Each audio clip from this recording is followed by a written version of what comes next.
চাওক কথাটো কি যে হয়তো বা এনেকুৱা ভাবিছে যে এইটো সংখ্যালঘু এৰিয়া ভোট দিব নিদিব সেইকাৰণে আমাক এজিবিক দিছে এজিবিকটো জিকিবৰ কাৰণে দিছে না বিজেপিটো তেওঁলোকে কেন্দ্ৰীয় দিয়া নাই এইটো বিজেপিৰ কথা বিজেপিক দিলে তেওঁলোকে এনেকুৱা হয়তো তেনেকুৱা ষ্ট্ৰেটেজি ল'লে হয় কিন্তু এতিয়া আমাক এজিবিক দিছে জিকাবলৈ গতিকে আপোনাৰ ইয়াৰ মানুহ ভোট দি পেলাই বুজাই দিব যে আমাৰ মুছলিম মানুহ বা সংখ্যালঘু মানুহ ভোট দিয়ে নে নাই এমপি বনাব পাৰে নে নাই তাৰপিছত মুখ্যমন্ত্ৰী নিশ্চয় আঁকোৱালি ল'ব বুকুত ল'ব আৰু বেছি ভাল পাব মোক এনেও ভাল পায়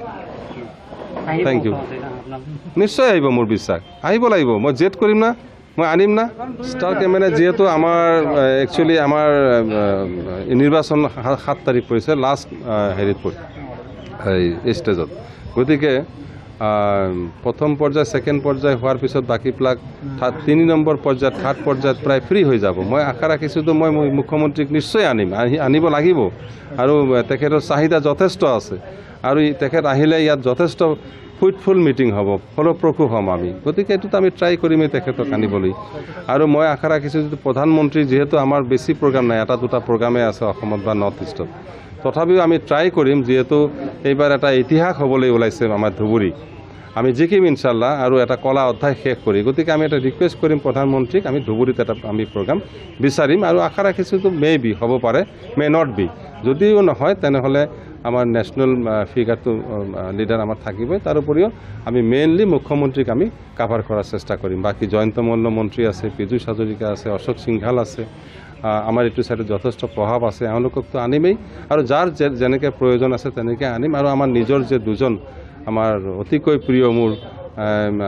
অতুল বৰা ডাঙৰীয়া আৰু কেশৱ মহন্ত ডাঙৰীয়া আমাৰ লগত লগ দিবই যে য'ত যি প্ৰয়োজন হ'ব তেওঁলোকে আমাৰ লগত থাকে এতিয়া আজমলৰ কথা আজমল ডাঙৰীয়াৰ কথা ফিল্ডত কোৱা আৰু নোকোৱা প্ৰায় একে অৱস্থা হৈছে ইয়াততো 3 নম্বৰত যাব 4 নম্বৰতো যাব পাৰে মানকাচৰ এলিচিত আজমল আৰু কংগ্ৰেছৰ যিটো অৱস্থা হৈছে এনে এজ এ হ'ল অস্তিত্বহীন তাৰোপৰি ইয়াত কংগ্ৰেছ দুৰ্বল মানকাচৰ সমষ্টিত আৰু এফালে ৰকিবুল ইছন হোৱাত আৰু মানুহ বেয়া পাইছে যে এইটোতো আৰু দিয়াই নাযাব গতিকে মই ভাবোঁ যে এই প্লাছ পইণ্টটো মোৰ আহিব আৰু আল্টিমেটলি মই আশা ৰাখিছোঁ যে এইবাৰ এটা কলংকিত অধ্যায় আমাৰ 15 বছৰ কলা দিনবিলাক আমাৰ গুচি যাব আমাৰ পোহৰ আহিব আৰু উন্নয়নৰ এক নতুন ধাৰা আমি আৰম্ভ কৰিব পাৰিম বুলি আশা ৰাখিছোঁ আৰু সকলোৰে পৰা দোৱা আশীৰ্বাদ বিচাৰিছোঁ ধন্যবাদ যথেষ্ট ভাল লাগি আছে কাৰণ আমাৰ দিনে দিনে ইম্প্ৰুভ হৈ আছে আমি য'তে গৈ আছোঁ আৰু বৰ্তমান মই মানকাচৰত আছোঁ যোৱা পৰহি আহিছিলোঁ আজি মোৰ গোৱালপাৰা যোৱাৰ কথা আছে হাটচিমাৰীত মই ৱাৰ্কাৰ্ছ মিট কৰিলোঁ মই এনেকুৱা যিকোনো নিৰ্বাচনত ইমান একেলগে ৱাৰ্কাৰ্ছ মই দেখা নাই ইমান উৎসাহ উদ্দীপনা লৈ আৰু নতুন নতুন মানুহ আহিছে জইনো কৰি আছে যথেষ্ট জইনিং আমাৰ প্ৰগ্ৰাম হাতত আছে মানকাচৰ সমষ্টিত প্ৰায় 20-25 হাজাৰ মানুহ আৰু জইন কৰিব খুব কম দিনৰ ভিতৰত য'ত মই হয়তো নাথাকোঁ আমাৰ দলৰ মুৰব্বীসকল থাকিব মোৰ মিছেছ থাকিব আৰু বহুতে থাকিব তাতে মই আশা ৰাখিছোঁ যে মানকাচৰৰ পৰা মানকাচৰ এলিচিৰ পৰা মিনিমাম মই 1,50,000 হয়তো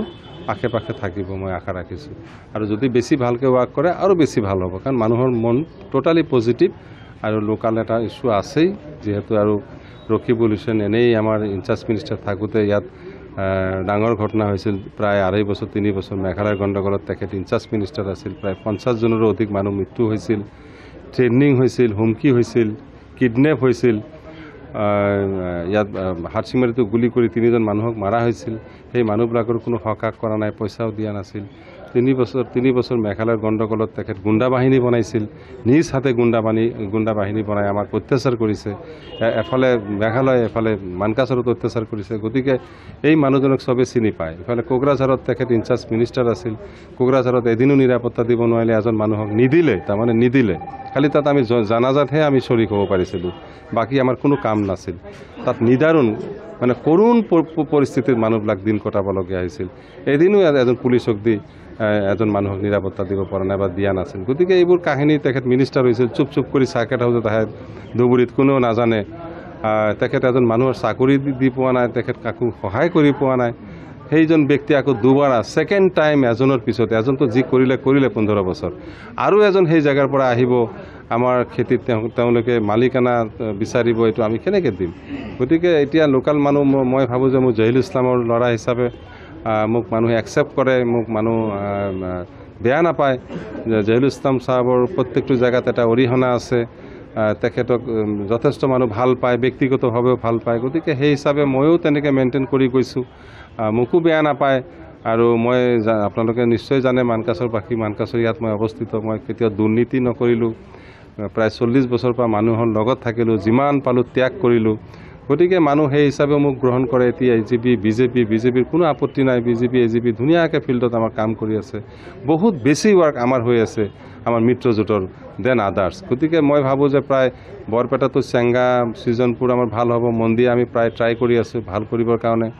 আৰু গোলকগঞ্জ যথেষ্ট ভাল হ'ব, মানকাছাৰ যথেষ্ট ভাল হ'ব,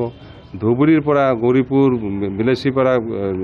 গোৱালপাৰা, এই 4-5টাতেই আমি ইনশাল্লাহ লিড কৰিম। তাৰোপৰি মানকাছাৰতো আছেই। গতিকে জৰুৱাটো আমি পুৰা ট্ৰাই কৰি আছোঁ, যাতে সকলো ফালে আমি ট্ৰাই কৰি এটা বুজন সংখ্যক বা এটা মিনিমাম এটা আমাৰ মাৰ্জনীয় এটা সংখ্যা আহে, আৰু আমি আশা ৰাখিছোঁ জৰুৱাৰ পৰা আমি পাম এইটো। আৰু বেছি আনন্দৰ কথা যে যোৱাবাৰ 15,000 ভোট পাইছিলোঁ মাত্ৰ